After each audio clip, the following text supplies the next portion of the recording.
US growth is revised lower in Q1 and its trade deficit widens in May. All eyes are on May PCE inflation tonight for rate cut clues.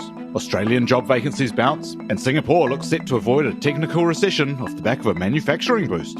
That's coming up in our 5 Things in 5 Minutes on Friday, June the 27th. And then in our deep dive interview, ANZ Pacific economist Kishti analyses how Papua New Guinea and other Pacific economies are faring amid global trade uncertainty. I think the timing is perfect for the Pacific to now look at internally generating wealth rather than relying on the international economy to provide that source of growth.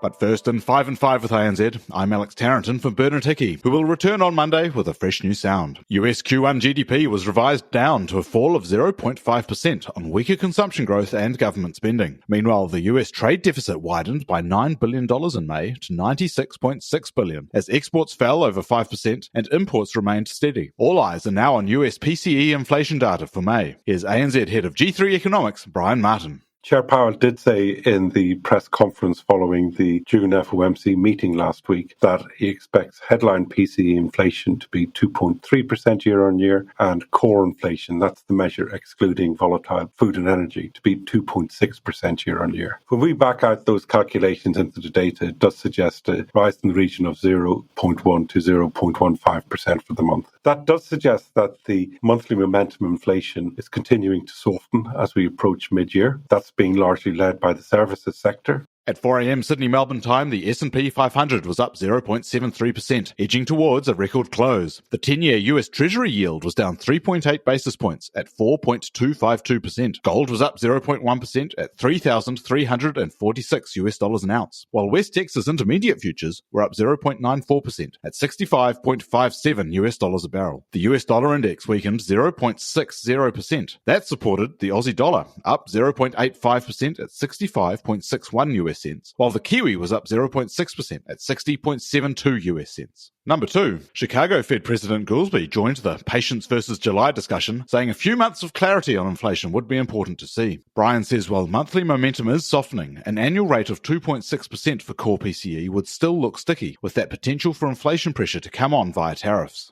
We know the FOMC is concerned that tariff rises will feed through over the summer. They're really expecting that to become evident during the third quarter of this year. So they're still being patient. So whilst the monthly momentum and the 3-month annualized rates of headline and core inflation are falling, they're not pulling the trigger on rate cuts yet. They really want to wait and see what the implications of the tariffs are going to be, and they do expect that to become evident in the July, August and September data for the main part.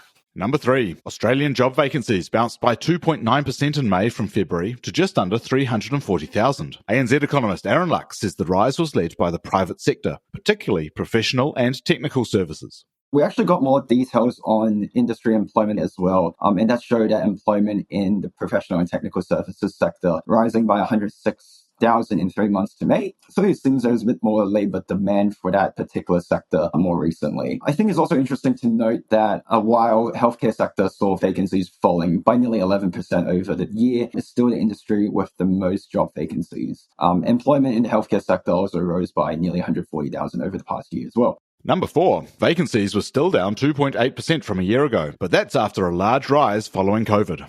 Yes, it's a bit lower than what we were seeing a year ago, but job vacancies have actually stopped falling for a little bit. So the level of job vacancies is still roughly 85% higher than what we were seeing before COVID. And despite the fact that we saw employment falling a little bit in May, the labor market is still very tight. The unemployment rate is still at a low 4.1%. Number 5, Singapore's industrial production rose more than expected in May. Excluding the volatile biochemical category, it was up 4.9% from a year ago. ANZ Head of Asia Research Kungo cites front-loading of manufacturing while US tariffs were paused. Overall, it suggests that manufacturing sector GDP is going to be a positive contributor to Q2 GDP growth after contracting quite sharply in the first quarter. So it looks like Singapore will definitely avoid a technical recession. We should see a positive Q2 GDP growth. Whether or not that can be sustained into the third and fourth quarter, of course, remains to be seen, and a lot of that will hinge on what happens post the 9 July expiry of the reciprocal tariff pause.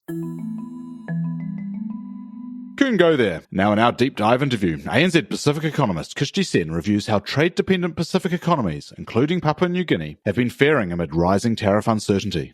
2025 is quickly becoming that year, isn't it, where we've got so much global uncertainty, disruptions in trade, tariff announcements. Despite all of this, the Pacific economies are kind of chugging along quite well. We see in Papua New Guinea, imports have picked up pace in the first quarter of this year. That sort of suggests to me that domestic demand is gathering pace. And in Papua New Guinea, we have seen private consumption expenditure really coming through strongly this year. And what's sustaining that? It's the strong growth in farm income of all in Papua New Guinea. So we've seen cocoa prices staying at really high levels again in 2025, joined at the top of Mount Everest by coffee prices. So you've got farm income really strong, and a lot of that money is flowing back, has been recycled back into the economy through consumption spending. So that's really sustaining Papua New Guinea's economy this year. And I think come at the end of 2025, we'll see something like a stronger than expected performance for PNG versus what we probably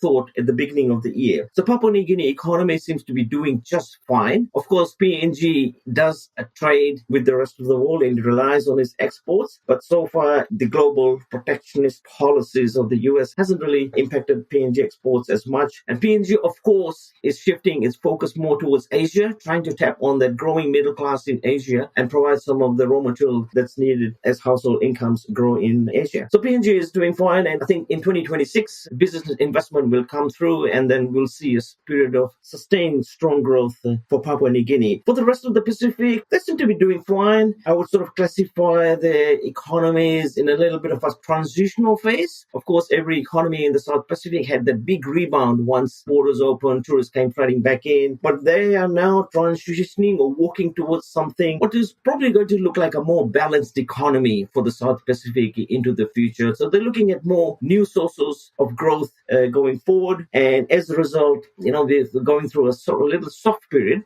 but I think stronger growth will come towards the end of this decade when tourism has lifted its capacity and some of the other new industries sort of emerge towards the end of this decade. What sort of ways can those Pacific economies sort of shield themselves from that international volatility? You mentioned sort of that shift away from tourism. What options are there for them? Yes. So I think the timing is perfect for the Pacific to now look at internally generating wealth rather than relying on the international economy to provide that source of growth or wealth for the Pacific Island countries. So traditionally, the Pacific Island countries have really relied on international tourism as well as remittances to support demand in the economy. I think the time is right for the Pacific Island economies to start thinking about how it can domestically generate that wealth so that it's less reliant on the volatility that you can sometimes come with global economic growth. So where does this some of the options lie? I think it really rests in the